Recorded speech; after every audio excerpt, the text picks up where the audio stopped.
ഇന്ന് നാം പറയുന്നത് വെളുത്തുള്ളിയുടെ ഔഷധ ഗുണത്തെക്കുറിച്ചാണ്. തിരുനബി സല്ലല്ലാഹു അലൈഹി വസല്ലമ അലി റളിയല്ലാഹു അൻഹുവിനെ വിളിച്ചു പറഞ്ഞു, അലിയെ, നീ വെളുത്തുള്ളി ഭക്ഷിക്കുക.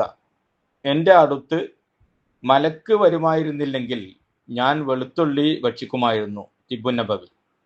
വെളുത്തുള്ളി ഭക്ഷിച്ചാലുണ്ടാകുന്ന വാസന മലക്കുകളെ ബുദ്ധിമുട്ടിക്കുമെന്ന് പേടിച്ചതിനാലാണ് ഞാനത് ഭക്ഷിക്കാത്തത് എന്ന് തിരുനബി സല്ലല്ലാഹു അലൈഹി വസല്ലമ തങ്ങൾ പറയുകയും നമ്മോട് അത് കഴിക്കാൻ ഉപദേശിക്കുകയും ചെയ്തു.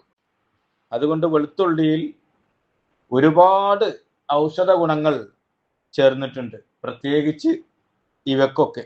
ക്യാൻസറിനെ പ്രതിരോധിക്കുന്ന ഘടകങ്ങൾ വെളുത്തുള്ളിയിൽ അടങ്ങിയിട്ടുണ്ട്. ക്യാൻസർ രോഗികളെ വെളുത്തുള്ളി ഭക്ഷിപ്പിക്കുന്നത് ഏറ്റവും നല്ലതാണ്.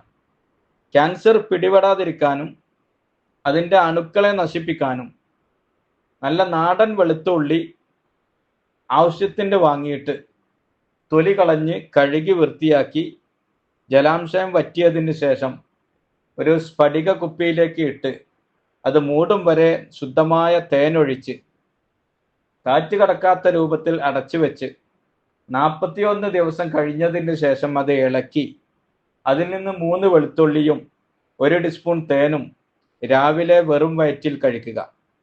മാരക അസുഖങ്ങളും ക്യാൻസറും പിടിപെടുകയില്ല എന്ന് ആധുനിക യുഗത്തിലെ വിശ്വഗ്രന്മാർ തന്നെ പ്രതിപാദിക്കുന്നുണ്ട്. ഞരമ്പുകൾക്ക് ശക്തി കിട്ടാൻ വേണ്ടി വെളുത്തുള്ളിയുടെ ഒരു ഇതൾ ചതച്ചെടുത്ത് അല്പം സുഗന്ധ ദ്രവ്യമായ അംബർ ചേർത്തി പാലിൽ കലക്കി കുടിക്കുക. അംബർ എന്ന് പറഞ്ഞാൽ അതൊരു നെൽമണി വലിപ്പത്തിൽ മാത്രമേ ഉപയോഗിക്കാൻ പാടുകയുള്ളൂ. ഇവ രണ്ടും ശരിക്കും അരച്ചെടുത്ത് പാലിൽ കലക്കി വെറും വയറ്റിൽ കുടിക്കുക, രാത്രി ഉറങ്ങുന്നതിൻ്റെ 1 മണിക്കൂർ മുമ്പും. എന്നാൽ നാഡീ ഞരമ്പുകൾക്ക് ഉത്തേജനം കിട്ടുകയും ലൈംഗിക ശേഷി വർദ്ധിപ്പിക്കാൻ കാരണമാകുകയും ചെയ്യും. വയറ്റിലുണ്ടാകുന്ന വിരകൾ പുറന്തള്ളാനും വയറ് ക്ലീൻ ആകുവാനും 2 വെളുത്തുള്ളി പൊളിച്ചതിന് ശേഷം 1 ഗ്ലാസ് വെള്ളത്തിൽ ഇട്ട് വെക്കുക.